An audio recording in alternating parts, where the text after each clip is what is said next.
Hi guys, in today's video I'm going to show you how you can unmute emails in Gmail.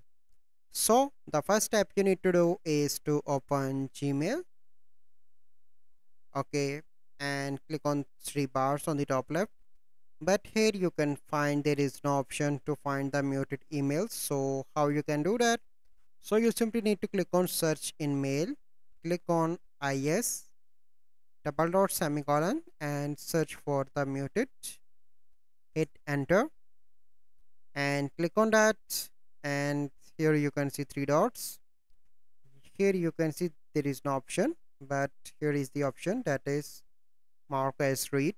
So if we want to unmute, so here you can see that, click on move to inbox. So now it is moved to inbox, okay, and you can easily find by this. And if you once you find they are, you can click on that and you can move that to your inbox. Here you can see. So this is the process. I hope you find this video helpful. If you find this video helpful, must like this video, subscribe to our YouTube channel for future videos. We'll see you in the next video. Thank you, have a good day.